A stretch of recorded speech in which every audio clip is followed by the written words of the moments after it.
O Senhor esteja convosco. Ele está no meio de nós. Proclamação do Evangelho de Jesus Cristo segundo Marcos. Glória a vós, Senhor. Naquele tempo, Jesus saiu de novo da região de Tiro, passou por Sidônia e continuou até o mar da Galileia, atravessando a região da Decápole. Trouxeram então um homem surdo que falava com dificuldade e pediram que Jesus lhe impusesse a mão. Jesus afastou-se com o homem para fora da multidão. Em seguida pôs os dedos nos seus ouvidos, cuspiu e com a saliva tocou a língua dele. Olhando para o céu, suspirou e disse: Éfata, que quer dizer, abre-te. Imediatamente seus ouvidos se abriram, sua língua se soltou, e ele começou a falar sem dificuldade. Jesus recomendou com insistência que não contassem a ninguém. Mas quanto mais ele recomendava, mais eles divulgavam. Muitos impressionados diziam: Ele tem feito bem todas as coisas. Aos surdos faz ouvir e aos mudos falar. Palavra da salvação. Glória a vós, Senhor. A nós descer divina luz, a nós descer divina luz, em nossas almas acender o amor de Jesus, em nossas almas acender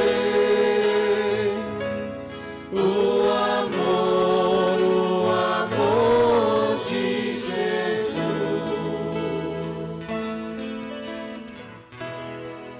Que as palavras do Santo Evangelho perdoem os nossos pecados. Amém. Queridos irmãos e irmãs, nesse 23º domingo do tempo comum, nós temos aí como tema principal desse Evangelho, no mês da Bíblia, a Palavra de Deus. Nós escutamos que a palavra é algo corriqueiro da nossa vida. Nós escutamos essa realidade do mudo, do surdo, dos coxos na primeira leitura, Deus os libertando dessas realidades. Nós também percebemos no Evangelho Jesus curando o surdo e mudo. O que nós entendemos por surdo e mudo? São aquelas pessoas incapazes de escutar e de falar a palavra. O que seríamos de nós sem o uso da palavra? E aqui nós podemos pensar um pouquinho. O amor, ele é exprimido a partir da palavra. O afeto, ele precisa ser traduzido em palavra, seja na vida de família. Antes da vida de família, o namorado com a namorada precisam externalizar o afeto. E como se externaliza o afeto? A partir da palavra. Como que dentro de casa o pai deve transmitir o afeto? Pela palavra ao filho. A mãe da mesma forma. E aí nós podemos colocar em várias situações da nossa vida. Você no exercício da sua profissão, a palavra é algo que faz parte. E a liturgia hoje nos fala do surdo e mudo. O que significa? Qual que é a simbologia que a palavra a palavra de Deus nos traz? Que o surdo e mudo é aquele incapaz de ouvir e escutar a palavra. E aí podemos trazer para os nossos dias.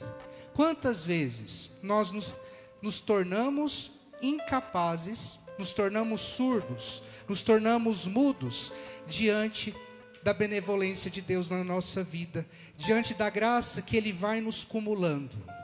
E vamos percebendo em várias situações o fechamento nosso para as coisas de Deus, o fechamento nosso para o convívio familiar, o fechamento nosso para o convívio dentro da profissão que eu atuo com os colegas de trabalho e por aí vai. A surdez e a mudez é uma realidade muitas vezes concreta. E também podemos trazer para o seio da comunidade. Quantas vezes vou me tornando surdo e mudo para as coisas de Deus? A nossa paróquia, o território dela, tem mais ou menos 25 mil habitantes. Se esses 25, vamos colocar aí, que de católicos, de acordo com o último censo aqui de Mineiro, cerca de 67, quase 70% são católicos. Se esses viessem à missa dominical, nós não teríamos templo suficientes para acolher a todos. O que acontece com os católicos que se dizem católicos, mas não vivenciam a sua fé? É esse surdo e mudo, incapaz de se abrir à novidade de Deus, incapaz de permitir que Deus faça a ação necessária na sua vida. E também essa relação, ela é percebida dentro daquilo que nós temos de mais caro, que é a nossa própria relação e intimidade com Deus. No mês da Bíblia, celebramos a valorização, a reflexão da palavra. A palavra que é o verbo, que trouxe o verbo para nós. Deus também fez uso da palavra no Antigo Testamento, e não suficiente, ele se fez verbo. A sua palavra desce no meio de nós. Portanto, Deus também comunica à humanidade algo mais profundo para a nossa salvação, a palavra encarnada. A segunda pessoa da Santíssima Trindade, que na nossa realidade é Jesus Cristo. Portanto, Deus, a Trindade Santa, fez uso da palavra. E aí fica a pergunta para nós: será que eu tenho feito uso da palavra de Deus na minha vida? Como eu tenho me relacionado com a palavra de Deus? Apenas um adereço na minha casa, no meu trabalho? Ou de fato, eu busco refletir, eu busco meditar essa palavra de Deus para que ela interfira dentro do meu interior, dentro do meu coração?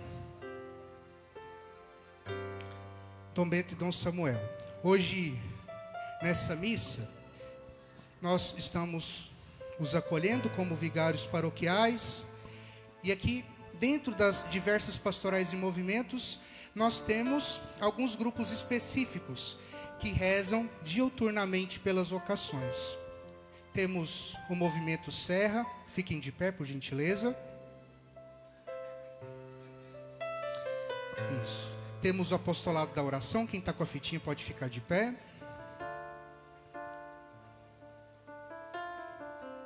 Pastoral vocacional está por aí também? Está aqui também, pode ficar de pé. Então, temos a vida religiosa, né, irmã Eliane, que também, irmã Eronide, que sempre reza pelas vocações. Desde que eu me entendo por padre e por monge aqui em Mineiros, eu lembro que nós tivemos esse percurso, esse esforço de rezarmos pelas vocações. E esse tem sido o grande centro da nossa fé nessa paróquia, nessa porção da diocese. Recentemente fizemos o Cerco da Misericórdia, pedindo pelas vocações, né? E é nesse sentimento, é nesse clima de oração que hoje nós nos alegramos com a acolhida dos senhores em nosso meio.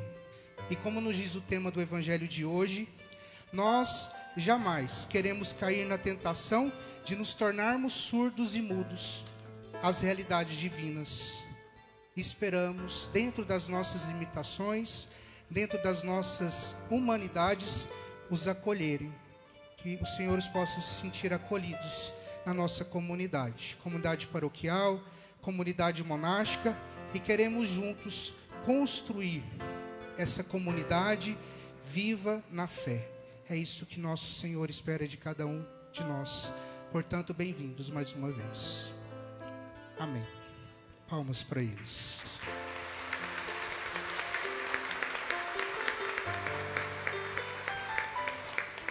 Nós também temos o Denismar aqui, que é vocacionado, e tudo indica que ele vai começar o caminho no mosteiro no ano que vem. Pode ficar de pé, Denis. Palmas para ele também.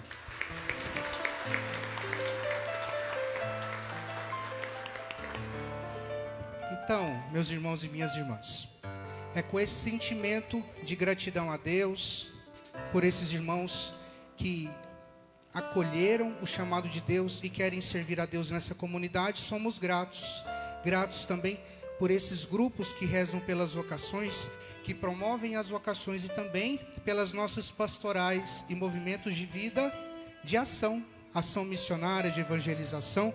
E aqui eu não vou citar cada uma, porque são várias pastorais e movimentos, tendo a catequese como centro desta paróquia. Que vocês nunca cansem de rezar pelos padres, rezar pelas vocações já existentes, agradecer por essas vocações e nunca se cansar de rezar por novas e santas vocações para o nosso mosteiro, para o mosteiro das Irmãs Beneditinas, para a nossa diocese de Jataí.